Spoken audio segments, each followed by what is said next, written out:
Hello दोस्तों, स्वागत है आपका इस नए क्लास में जो कि लेके आ गए हैं बायोलॉजी स्पेशल क्लास।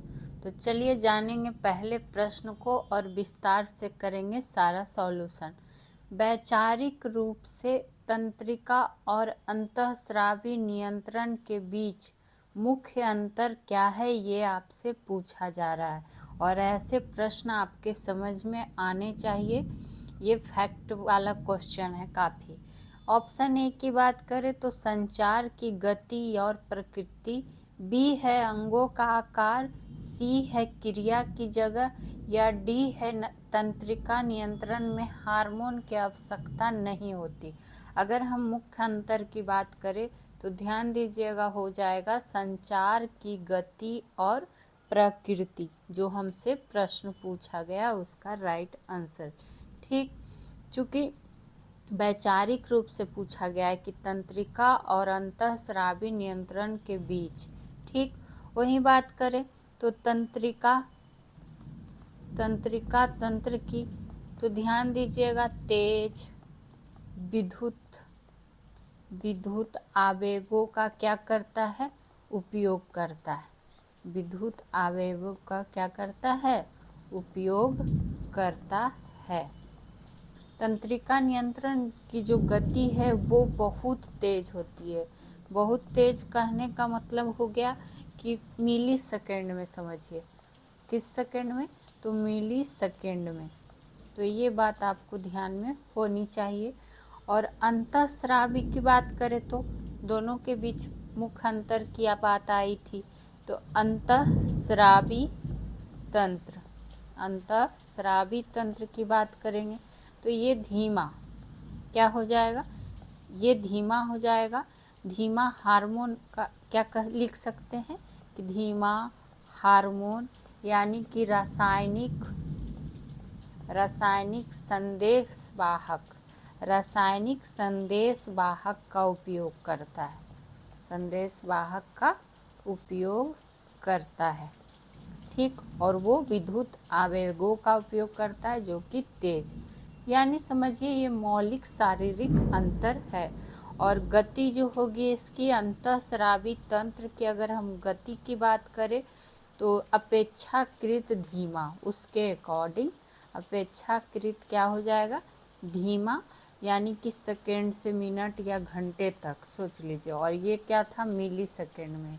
तो आप इसको भी लिख सकते हैं कि इसकी गति होगी सेकेंड से मिनट या क्या कहता है, घंटे तक। तो यही छोटी छोटी अंतर हो जाती है। चलिए बायोलॉजी के दूसरे प्रश्न को देखेंगे कि क्या है, और लास्ट तक बने रहिएगा। साथ ही साथ आप लोग लाइक ज़रूर कर दिया कीजिए सेशन को।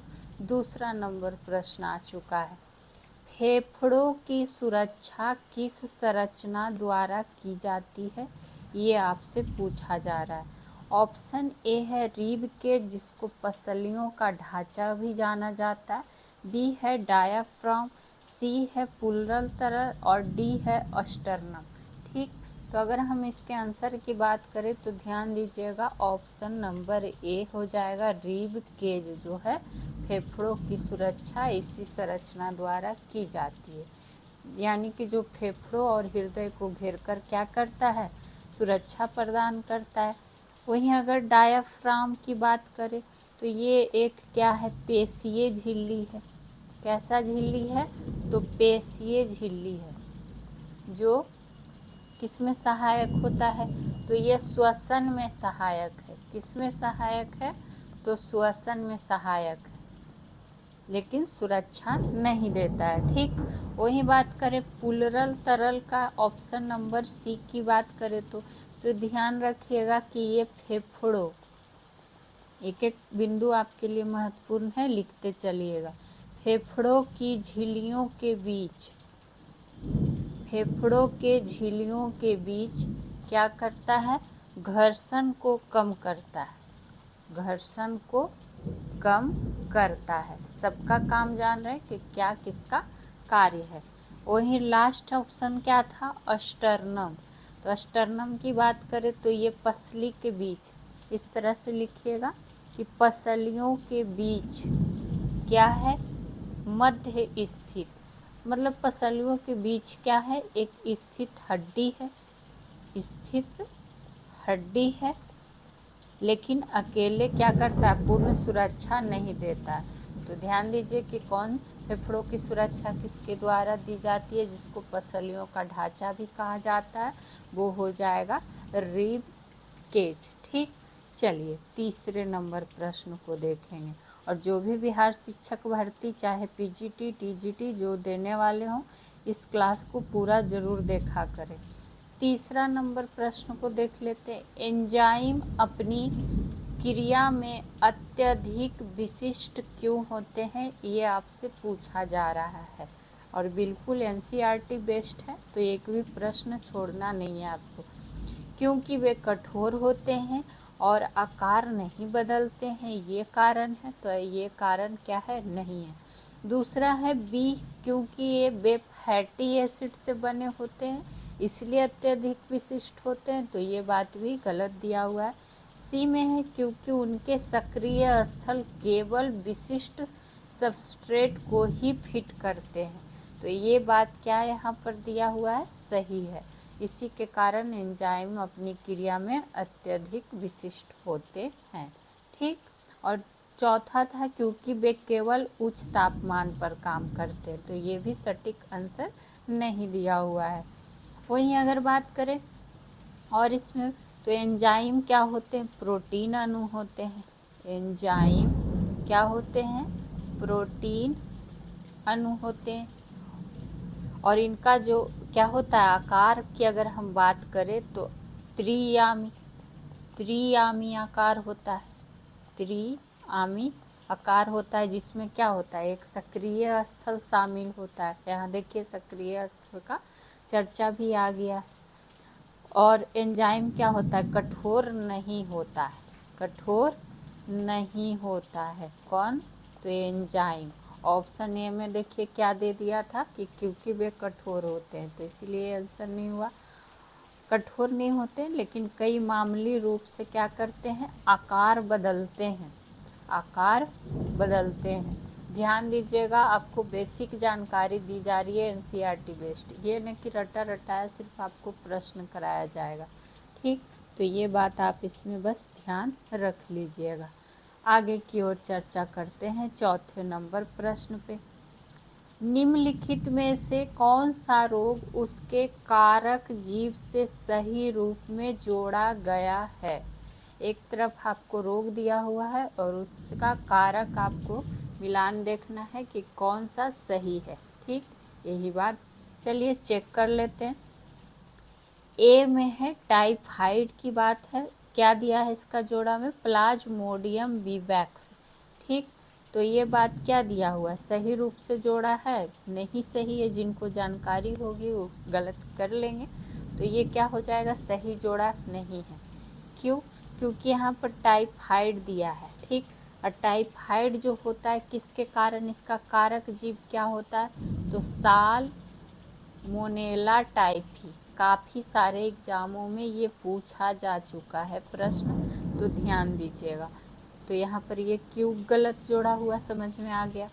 बी है मलेरिया साल्मोनेला टाइफी। देखिए ये तो किसका हो गया, अभी हम लोग जाने टाइफाइड का संबंधित हो गया, तो ये मलेरिया से सुमेलित कैसे रहेगा, तो ये भी क्या हो गया, गलत हो गया। तो मलेरिया से सुमेलित क्या होना चाहिए था यहाँ पर, प्लाज्मोडियम। क्या हो जाएगा, प्लाज्मोडियम प्रजाति के कारण होता है, प्लाज्मोडियम प्रजाति या परजीवी के कारण होता है। ऑप्शन सी है तपेदिक। तपेदिक में क्या दिया है, माइकोबैक्टीरियम ट्यूबरक्लोसिस। तपेदिक यानी जिसको क्या कहते हैं, टीबी भी, और यही हो जाएगा माइकोबैक्टीरियम ट्यूबरक्लोसिस ही जीवाणु है जो तपेदिक के लिए क्या होता है, उत्तरदायी। तो ये जोड़ा यहाँ पर क्या दिया हुआ है, सही दिया हुआ है। वहीं ऑप्शन नंबर डी था डेंगू, जो कि फंगस दिया हुआ है। ठीक, तो फंगस की बात करें, डेंगू क्या फंगस के कारण होता है, तो ये भी यहाँ पर गलत जोड़ा दिया हुआ था। डेंगू किससे होता है, एडिज मच्छरों द्वारा फैलता है, एडिज मच्छर के काटने से फैलता है। तो समझ में आ गया होगा कि कौन सा जोड़ा सही रूप से मिला हुआ है, ऑप्शन नंबर सी। आगे की चर्चा करते हैं 5वां नंबर प्रश्न पे। निम्नलिखित में से कौन सा मानवों में एक अवशिष्ट अंग का उदाहरण है? कौन सा अंग पूछा जा रहा है? तो अवशिष्ट अंग की बात हो रही है। ठीक, तो इसमें ऑप्शन ए है गुर्दा, बी है अपेंडिक्स, सी है अग्नाशय और डी है हृदय। तो ये तो आसान प्रश्न है, आप लोग इसका आंसर जरूर कर लेंगे। तो अगर इसके आंसर की बात है तो क्या हो जाएगा? Right answer option number B, यानी कि अपेंडिक्स जो है अवशिष्ट अंग का उदाहरण है। ठीक, चूँकि अपेंडिक्स ये क्या करता है, कोई मुख्य पाचन कार्य नहीं करता है। मुख्य पाचन कार्य क्या करता है? नहीं करता है। लिख लीजिएगा, सुन के भी आप लिख सकते हैं। मुख्य पाचन कार्य नहीं करता है, कार्य नहीं करता है। ठीक, वही बात करें कि यहाँ पर था गुर्दा और अग्नाशय की बात, तो ये दोनों क्या है? पूरी तरह से गुर्दा और अग्नाशय जो दिया हुआ है ये पूरी तरह से क्या है? क्रियाशील अंग हो जाएंगे। क्रियाशील अंग जिसकी उत्सर्जन और पाचन में क्या होती है? महत्वपूर्ण भूमिका होती है। हृदय की अगर हम बात करें तो हृदय क्या है? परिसंचरण प्रणाली का ही केंद्र है। किस प्रणाली का? परिसंचरण प्रणाली का केंद्र है। तो आप अगर बातों को समझेंगे तो अच्छे से आपको समझ में आ जाएगा, और काफ़ी महत्वपूर्ण प्रश्न है, बार बार बोल रहे हैं। तो ये यहाँ पर अपेंडिक्स ही सही उदाहरण हो जाएगा, जो क्या है? अवशिष्ट अंग है। आगे की चर्चा करते हैं 6ठा नंबर प्रश्न पे। निम्नलिखित में से रक्तचाप संबंध में कौन सा कथन सही है? तो ये रक्तचाप से संबंधित जानकारी तो आपको होगी ही, क्योंकि ये नॉर्मल है। अगर बात करें तो देख लेते हैं कौन सा कथन सही है, यही तो आपसे पूछा जा रहा है। यह सिराओं में सबसे अधिक और धमनियों में सबसे कम होता है। क्या ये कथन सही है? तो ये कथन क्या है? गलत है। तो ये तो होगा नहीं। बी है डायस्टोलिक दबाव सिस्टोलिक दबाव से अधिक होता है। तो ये बात भी क्या है? गलत दिया हुआ है। आगे की बात करेंगे तो एक सामान्य वयस्क का रक्तचाप लगभग 120/80 mmHg होता है। तो ये बात क्या है? सही है। आप लोग नहीं बोलते हैं कि ब्लड प्रेशर कितना नॉर्मल होना चाहिए, तो 120/80 नॉर्मल भाषा में, तो वही चीज़ तो यहाँ आपको अच्छे से सेंटेंस के रूप में पूछ दिया गया है। तो ऑप्शन नंबर सी हो जाएगा इसका राइट आंसर। बाकी देखिए डी में क्या था? यह सभी व्यक्तियों में स्थिर होता है। बताइए स्थिर कैसे होगा? तो ये बात क्या हो गया? गलत हो गया। तो आपको यही, तो अगर लिखना चाहें तो इस तरह से लिख सकते हैं कि एक स्वस्थ वयस्क का सामान्य रक्तचाप, ये सब एनसीईआरटी ही टर्म आपको बताया जा रहा है, लगभग कितना होता है? तो 120 mmHg। इसी को क्या कहा जाता है? सिस्टोलिक। ये भी पूछ देता है कि ऊपर वाला क्या होगा, तो सिस्टोलिक, और नीचे वाला डायस्टोलिक। और जो 80 mmHg होता है वो क्या होता है? डायोस्टोलिक। ठीक, तो ये भी जानकारी छोटी है लेकिन आपके लिए महत्वपूर्ण है, एग्जाम में पूछ लिया जाता है। वहीं अगर बात करें तो ये तो देखिए नॉर्मल सा चीज़ हो गया कि जो सिस्टोलिक दबाव है वो क्या होगा? डायस्टोलिक से हमेशा अधिक होता है। ये बात आपको पता होना चाहिए। तो कौन सा सही परफेक्ट आंसर हो गया? Option number C. चलिए 7वां नंबर प्रश्न देख लेते हैं। और आज सारे प्रश्न ऐसे ही हैं कि समझ में आएगा तभी आपको पढ़ने में मन लगेगा। रटा रटाया प्रश्न खोजिएगा तो आपको मन नहीं लगेगा। 7 नंबर पे चर्चा कर लेते हैं। जलीय पारिस्थितिकी तंत्र में शैवाल क्यों महत्वपूर्ण है। अब शैवाल का चर्चा आ गया। ठीक, चूँकि आपको पता है, पहले चलिए इसका ऑप्शन चेक कर लेते हैं। वे जल प्रदूषण का कारण बनती है, ये बात क्या दिया हुआ है, सही नहीं है। वहीं बात करें तो वे सूर्य का प्रकाश अवशोषित कर ऑक्सीजन उत्पन्न करती है, तो ये बात क्या है, बिल्कुल सही दिया हुआ है, इसीलिए शैवाल महत्वपूर्ण है। और सी है, वे छोटे कीटों को खाती है इसलिए, या वे विषैले अपशिष्ट को तोड़ती है इसलिए। ठीक, क्योंकि अगर बात करें छोटे कीड़ों के खाने की तो ध्यान दीजिएगा, ये छोटे कीटों को क्या करती है, नहीं खाती है, नहीं खाती है, क्योंकि मुख्य रूप से अगर बात करें तो ये अपघटक के रूप में, किसके रूप में, कई बार आपको पढ़ाए हैं, अपघटक के रूप में कार्य नहीं करती, अपघटक के रूप में कार्य नहीं करती है, तो ये जानकारी आपको होनी चाहिए। ठीक, और ये अगर बात करें शैवाल का, तो शैवाल जलीय खाद्य श्रृंखला की क्या है, प्राथमिक उत्पादक होती है। ये भी आपसे पूछ सकता है, तो ध्यान रखिएगा कैसा होता है, प्राथमिक उत्पादक होता है या होती है। ठीक, ये बात हो गई। चलिए आगे के प्रश्न को देखेंगे। बायोलॉजी का अगला प्रश्न, और ये चैनल संबंधित जानकारी है, तो जो भी बिहार शिक्षक भर्ती की तैयारी में लगे हैं, solution by PJ channel subscribe कर लेंगे, जहां आपको जीके जीएस के सारे विषय रेगुलर कराए जाते हैं, बिल्कुल एनसीईआरटी बेस्ड। तो एक बार आप लोग ज़रूर जुड़ के देखें। और हाँ, सेशन को आप लोग लाइक नहीं करते हैं तो प्लीज़ लाइक शेयर करें। साथ ही साथ आपको कमेंट के बॉक्स में जाइएगा, तो आप स्लाइड जब करिएगा तो हाइप का एक आपको मैसेज, हाइप का ऑप्शन दिखेगा, प्लीज़ उस पर हाइप आप लोग कर दीजिएगा।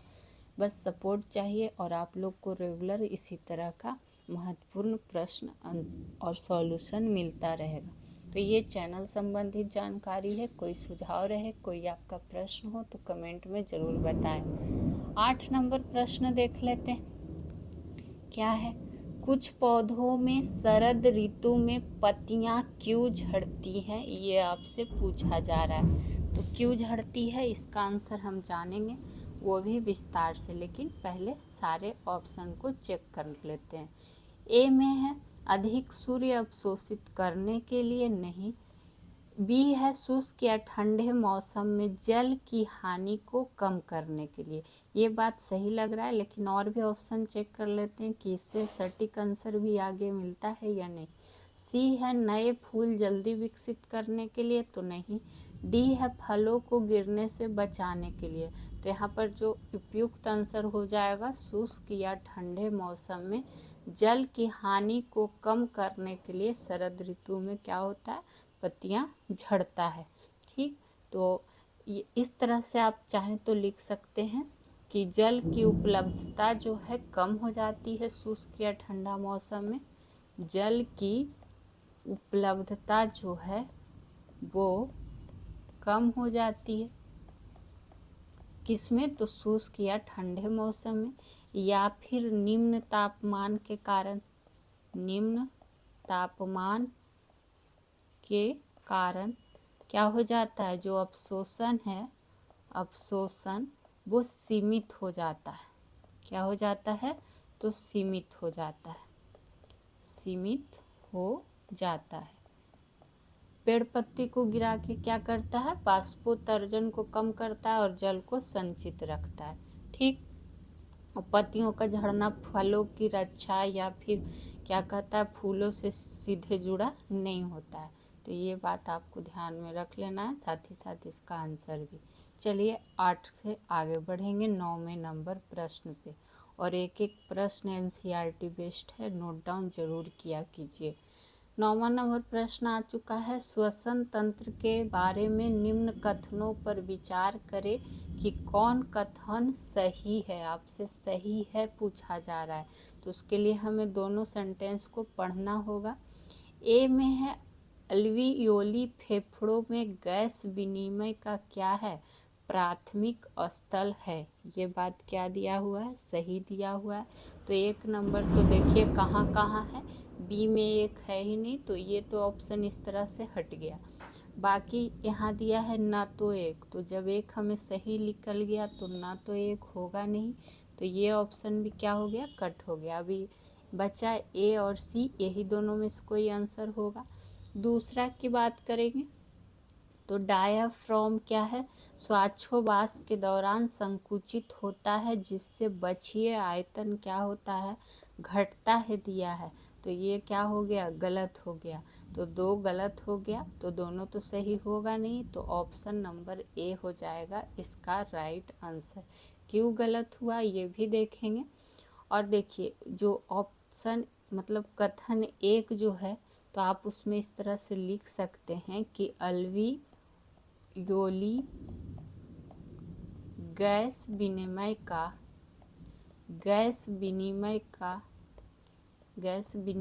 की जगह है, क्या है, जगह है जहाँ ऑक्सीजन जो है रक्त में प्रवेश करती है, रक्त में क्या करती है, प्रवेश करती है, और कार्बन डाइऑक्साइड बाहर निकलती है। कार्बन डाइऑक्साइड क्या होती है, बाहर निकलती है। ये बात आपको लिख लेना है। साथ ही साथ दूसरा क्यों गलत हुआ, यहाँ पे क्या दिया हुआ था कि डायाफ्राम श्वासोच्छ्वासन के दौरान क्या होता है, संकुचित होता है। तो ये बात क्या है, सही था यहाँ तक, लेकिन यहाँ दे दिया कि जिसमें बछिए आयतन क्या होता है, घटता है, लेकिन घटता की जगह क्या होता है, बढ़ता है। तो इसीलिए ये सेंटेंस यहाँ पर गलत होगा। तो आप लोग इसको ज़रूर ध्यान रखें। आइए अगले प्रश्न पे। और हाँ, लाइक ज़रूर कर दिया कीजिए। आपको पसंद आता है तो आप लोग लाइक ही नहीं करते, लाइक करके क्लास को किया कीजिए। 10 नंबर की बात कर ले। लैंगिक जनन यानी कि सेक्सुअल रिप्रोडक्शन के लिए मायोसिस क्यों आवश्यक है, ये आपसे पूछा जा रहा है।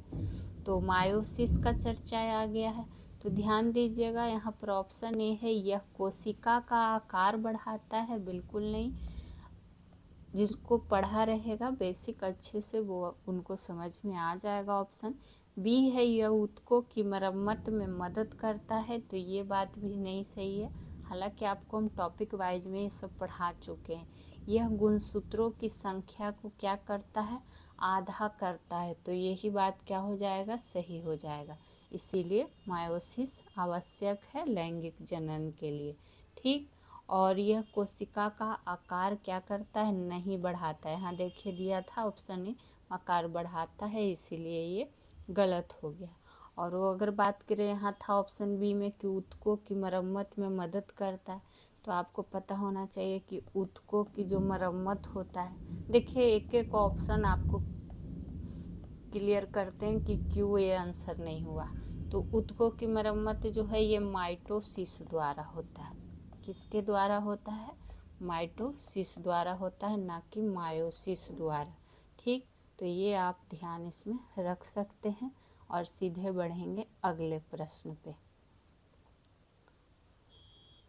धमनियों की दीवारें सिराओं की तुलना में मोटी क्यों होती हैं, तो देख लेते हैं ऑप्शन क्यों होती है, इसका राइट आंसर क्या होगा। ए है अधिक रक्त रखने के लिए, नहीं। बी है ऑक्सीजन की हानि रोकने के लिए, तो ये भी सही नहीं है। सी है हृदय से आने वाले उच्च दबाव को सहन करने के लिए, तो ये बात क्या दिया हुआ है, बिल्कुल सही उपयुक्त आंसर दिया हुआ है, तो यही हो जाएगा। चूँकि धमनियाँ जो है सीधे हृदय से पंप किया गया क्या करता है, रक्त को वहन करता है, इसीलिए ये सिराओं की तुलना में क्या करता है, अधिक दबाव सहन करता है। तो ये आपको बस जानकारी रहती तो आप इसका आंसर कर देते।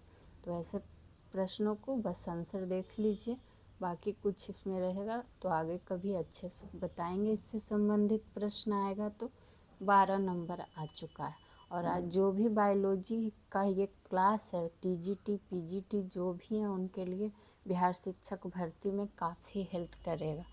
12 नंबर की बात करें, अग्नाशय को अंतःस्रावी और बहिस्रावी ग्रंथि दोनों क्यों कहा जाता है, ये आपसे पूछा जा रहा है। तो क्यों कहा जाता है, यानी कि सीधा सीधी दोनों कहने का मतलब हो गया मिश्रित ग्रंथि। कौन ग्रंथि, तो मिश्रित ग्रंथि कहा जाता है, क्योंकि यह दोनों कार्य करता है। अंतःस्रावी हार्मोनल और बहिस्रावी का मतलब हो गया, इस तरह से लिख लेते हैं कि अंतःस्रावी का मतलब क्या हो गया, हार्मोनल की बात हुई, और बाह्य स्रावी का मतलब क्या हो गया कि ये पाचन एंजाइम का कार्य दोनों करता है, पाचन एंजाइम, तो इसीलिए इसको क्या कहा जाता है, मिश्रित ग्रंथि। ठीक, तो देखिए ऑप्शन में कहाँ है, यह शर्करा और वसा को संग्रहित करता है, तो ये बात नहीं है। दूसरा है यह केवल पाचक एंजाइम बनाता है, तो यहाँ जब केवल लगा दिया तो ये गलत है, चूँकि ये सिर्फ पाचक एंजाइम ही नहीं बल्कि इंसुलिन और पाचक एंजाइम दोनों स्रावित करता है। अभी हम बताएं कि हार्मोनल और पाचन एंजाइम दोनों करता है, तो क्या हो जाएगा, ऑप्शन नंबर सी हो जाएगा इसका राइट आंसर। ठीक, वही बात करें इसमें अग्नाशय से संबंधित, तो एक चीज़ लिख लीजिएगा कि यह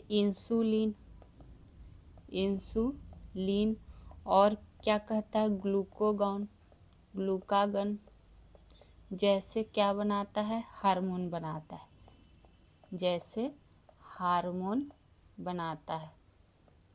बनाता है और रक्त शर्करा को क्या करता है, नियंत्रित करता है, तो ये बात आपको पता है। और इंसुलिन की कमी से ही कौन सा रोग हो जाता है, इंसुलिन की कमी से, पहले जानिए इंसुलिन का खोजकर्ता पूछ लेता है, तो ये बेंटिक हो जाएगा, और अगर इसकी कमी से बात करें तो मधुमेह रोग हो जाता है। कौन सा हो गया, तो मधुमेह रोग। चलिए आगे के प्रश्न को देखते हैं। 13 नंबर प्रश्न, और जो कोई भी क्लास देख रहे हैं प्लीज़ लाइक ज़रूर कर दिया करें। 13 नंबर पर आ गए हैं, क्या है 13 नंबर प्रश्न, क्वाशियोरकर रोग किसकी कमी के कारण होता है। तो ये ऐसे प्रश्न तो आपको रटा रटाया है याद ही होगा, लेकिन ये पूछता है तो ध्यान दीजिएगा, ये बच्चों में होता है और गंभीर प्रोटीन की कमी के कारण हो जाता है। क्या, क्वाशियोरकर रोग, नाम थोड़ा ध्यान दीजिएगा। ठीक, वहीं बात करें और क्वाशिकर रोग के लक्षण की अगर कभी दे दे कि इनमें से कौन सा इसका लक्षण नहीं है, तो होता क्या है कि फूला हुआ पेट इसका मुख्य लक्षण की बात बता रहे हैं, जो बच्चों में हो जाता है। चिड़चिड़ापन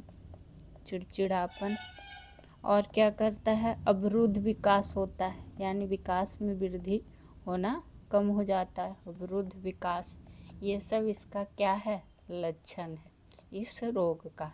ठीक, जो कि प्रोटीन के कमी से होता है। वहीं कार्बोहाइड्रेट था, इसकी कमी से कोई विशेष रोग नहीं होता है, हालांकि इसकी कमी से थकान हो सकता है। वहीं वसा की कमी से बात करेंगे तो त्वचा में क्या हो सकता है, त्वचा में शुष्कता हो सकता है, हार्मोनल समस्या हो सकता है, लेकिन क्या कहता है, इससे तो क्वाशियोरकर रोग नहीं होता है। और विटामिन सी है, तो विटामिन सी से क्या होता है, इसकी कमी से स्कर्वी रोग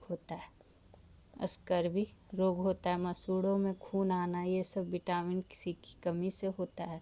तो यहाँ पर नॉर्मल सा ऑप्शन था, आप लोग आसानी से इसका आंसर कर सकते थे। 14 नंबर प्रश्न पे चला जाए।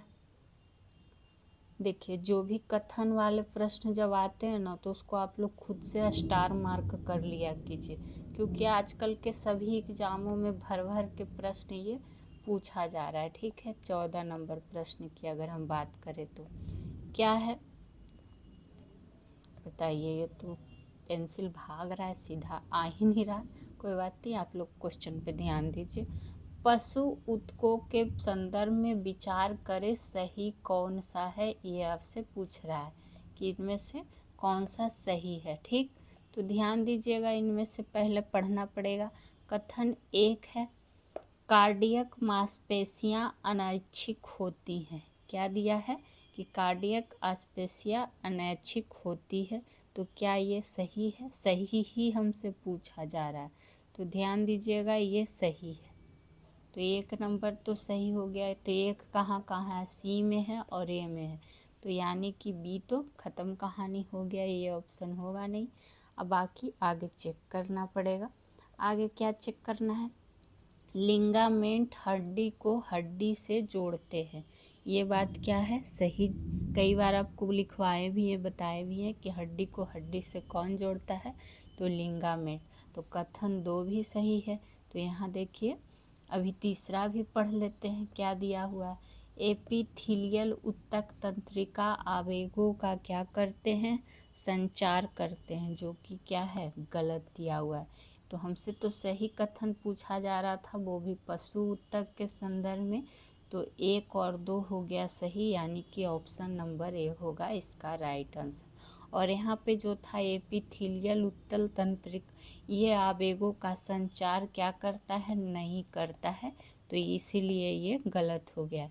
यह कार्य जो है, अगर बात करें, इस तरह से एक पॉइंट लिख लीजिएगा कि एपिथीलियल ऊतक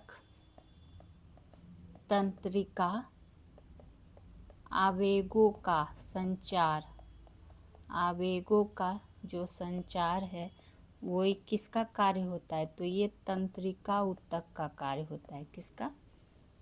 यह संचार कार्य जो होता है ये तंत्रिका ऊतक का होता है। और यहाँ दिया था कि एपिथीलियल ऊतक तंत्रिका आवेगों का संचार करते हैं, इसीलिए गलत हो गया। 15 नंबर प्रश्न पे चलते। एक चीज़ यकीन मानिए, जो आपको प्रश्नों का लेवल दिया जा रहा है वो यूट्यूब पे आपको जल्दी फ्री ऑफ कॉस्ट में देखने को नहीं मिलेगा, ये आपको हम पूरे विश्वास के साथ बोल रहे हैं। तो अगर आपको पसंद आता है तो जितना हो सके लाइक शेयर कर दिया कीजिए, और साथ ही साथ हाइप भी वीडियो को कर दिया कीजिए। 15 नंबर देख लेते हैं। निम्नलिखित पर विचार करें कि सही कौन सा है। अब फिर से हमें सही कथन देख लेना है। एक में है पाचक एंजाइम प्रोटीन होते हैं, कुछ देर पहले ही अभी हम लोग पढ़े ही थे, तो ये बात क्या दिया हुआ है? सही दिया हुआ है। तो एक देखिए कहाँ कहाँ ए में है और सी में है, बाकी बी और डी में तो है नहीं, तो ये ऑप्शन भी क्या हो गया? कट हो गया। इस तरह से आप अपना टाइम बचा सकते हैं। दूसरा की बात करें तो दूसरा है पेट के पाचन में HCl सहायक होता है, हाइड्रोक्लोरिक एसिड की बात हो रही है, तो ये बात भी क्या है? बिल्कुल सही ही दिया हुआ है। आगे तीसरा भी पढ़ लेते हैं। ग्रास नली पाचक एंजाइम स्रावित करती है, तो ये क्या सही है? ये गलत दिया हुआ था, हमसे सही पूछा जा रहा है, तो 1 और 2 हो जाएगा केवल सही। तीसरा क्यों गलत हुआ? चूँकि जो ग्रास नली है, ग्रास नली की बात आई थी, तो ग्रास नली केवल भोजन को क्या करता है? पेरिस्टालिसिस। देखिए ये सब बायोलॉजी का टर्म है, NCERT ध्यान रखना जरूरी है और लिखते हुए चलना। द्वारा क्या कराता है? आगे बढ़ाता है, द्वारा आगे बढ़ाता है, लेकिन ये एंजाइम स्रावित नहीं करता, इसीलिए ये क्या हो गया? यहाँ पर गलत हो गया। ठीक, आगे की ओर देखा जाए, प्रश्न नंबर 16। और सारे आपको देखिए कथन वाले प्रश्न ही लाए जाते हैं ज़्यादातर, जो कि महत्वपूर्ण ही हैं। जीन और DNA के संदर्भ में विचार कीजिए कि सही विकल्प कौन सा है। फिर से हमें सही देखना है। पहला है जीन क्या है? DNA के खंड होते हैं, तो ये बात क्या है? बिल्कुल सही होता है, चूँकि इसी का तो ये कैसा खंड होता है? कार्यात्मक खंड होता है। तो 1 तो सही हो गया, 1 यहाँ भी है, 1 यहाँ भी है, लेकिन बी में है केवल 2 और 3, तो ये क्या हो जाएगा? ऑप्शन कट हो जाएगा। बी की बात करेंगे तो DNA जो है न्यूक्लियोटाइड से बना होता है, तो ये बात क्या है? बिल्कुल सही दिया हुआ है। तो ये 2 नंबर भी सही हो गया। न्यूक्लियोटाइड्स का मतलब क्या हुआ कि शुगर, बेस, फॉस्फेट, ये सब की बात हो रही है, ये सबसे ये बना होता है। ठीक, तीसरा था जीन गुण निर्धारित करते हैं। तो ये बात क्या है, बिल्कुल सही है। जीन तो गुण निर्धारित करता ही है, जैसे आँखों का रंग हो गया, जेनेटिक की बात हो रही, आँखों का रंग हो गया, ऊंचाई हो गया, ये सब जीन क्या है, गुण निर्धारित करता है। तो इसीलिए यहाँ पर तीनों का तीनों विकल्प क्या दिया हुआ है, सही दिया हुआ है, ऑप्शन नंबर डी। चलिए आगे की बात कर लिया जाए, और यहाँ पर एक प्रश्न आपसे भी पूछ लिया जाए, जिसका कमेंट बॉक्स में आप लोग आंसर दे दीजिएगा, आशा करते हैं। डीएनए का आपको बताना है कि डीएनए का डबल हेलिक्स मॉडल किसने तैयार किया था, ये आपको कमेंट बॉक्स में जल्दी से आंसर कर देना है। चलिए 17 नंबर पे चलते हैं। 17 नंबर प्रश्न है, कोशिका में कौन सी संरचना पदार्थों के पैकेजिंग और रखरखाव के लिए क्या है, जिम्मेदार होती है, ये आपसे पूछा जा रहा है। तो ध्यान देने वाला ये भी प्रश्न है कि क्या आपसे पूछ रहा है किस रचना में। ठीक, तो ये कौन सा हो जाएगा, माइटोकॉन्ड्रिया हो जाएगा। तो ऑप्शन नंबर ए होगा इसका राइट आंसर। यानी माइटोकॉन्ड्रिया जो है एटीपी उत्पन्न तो करता है, ये बात आपको पता है, लेकिन कुछ भी ये पैक नहीं करता है। क्या करता है, पैक नहीं करता है। ठीक, तो ये बात आपको ध्यान में होना चाहिए। वहीं राइबोसोम है, इसको प्रोटीन का कारखाना कहा जाता है। प्रोटीन का कारखाना या फिर फैक्ट्री, प्रकाश ये प्रोटीन का संश्लेषण करता है कौन, तो राइबोसोम। ठीक, तो ये भी स्राव से संबंधित कार्यों में मदद नहीं करता है। वहीं बात करें, ये बी नंबर था, गोल्जी एपर्टस की बात आई थी। तो ये क्या है, गोल्जी एपर्टस को ही क्या कहा जाता है, कोशिका का डाकघर। क्या कहा जाता है, कोशिका का डाकघर। ये भी प्रश्न कई बार पूछा गया है, तो ध्यान रखना है। ठीक, जो अंतिम पैकेजिंग और वितरण का काम करता है, किसका, पैकेजिंग और वितरण का, पैकेजिंग और वितरण का काम करता है। माइटोकॉन्ड्रिया को क्या कहा जाता है, ये आप जितना बार आप लोग को कोशिका में अच्छे से पढ़ाए हैं, जितना बार क्वेश्चन आया है उस पर भी बताएं, आप लोग कमेंट ही नहीं करते हैं। और ये एक बार फिर से बिहार शिक्षक भर्ती वाले ध्यान दीजिएगा कि जो भी जीके जीएस की तैयारी करना चाहते हैं एनसीईआरटी बेस्ड, तो एकदम फ्री ऑफ कॉस्ट मिल रहा है, सारा सॉल्यूशन विस्तार के साथ। चाहे आपको पीजीटी देना हो, टीजीटी देना हो, पीआरटी देना हो, जीके जीएस सब में रहेंगे, महत्वपूर्ण है। तो आप solution by PJ channel subscribe कर ले, साथ ही साथ पसंद आए तो लाइक शेयर कर दें, और वीडियो को हाइप करना भी ना भूलें, हाइप ज़रूर कर दिया कीजिए। चलिए सीधे बढ़ेंगे बायोलॉजी के अगले प्रश्न पे, जो कि आ चुका है 18 नंबर। चेचक के लिए पहला टीका किसने विकसित किया। देखिए एक रटा रटाया प्रश्न भी आपको मिल ही रहा है। तो ये किसने किया है, एडवर्ड जेनर ने। ठीक, कब किया था, तो 1796 में, 1796 में इसने चेचक के खिलाफ प्रतिरक्षा विकसित किया था, जो कि दुनिया का पहला टीका था। ठीक, ये बात आपको ध्यान में। और गाय के चेचक के वायरस का उपयोग करके, किसके, तो गाय के। तो ये जंतु भी ध्यान में आपको रख लेना, हो सके यही पूछ दे आपसे। और चलिए, और तो इसमें कुछ ज़्यादा टाइम देना नहीं है, जैसा प्रश्न उसके अकॉर्डिंग सॉल्यूशन जानते चलेंगे। 19 नंबर खास रहेगा प्रश्न, क्यों रहेगा खास, चूँकि कथन वाले प्रश्न हैं। माइटोकॉन्ड्रिया के संदर्भ में विचार कीजिए कि सही विकल्प कौन सा है। अभी हम लोग माइटोकॉन्ड्रिया से संबंधित प्रश्न भी किए थे। एक है बेदोहरी झिल्ली वाले क्या हैं, और ऑर्गेनल्स हैं, ये बात क्या है, सही है कि गलत, तो आपको पता है कि ये सही है। उनके पास अपना डीएनए होता है, तो ये बात भी दिया हुआ है, जो कि सही ही है।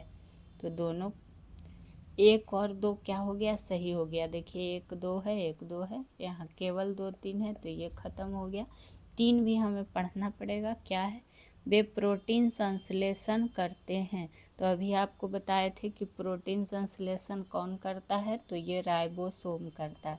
कौन?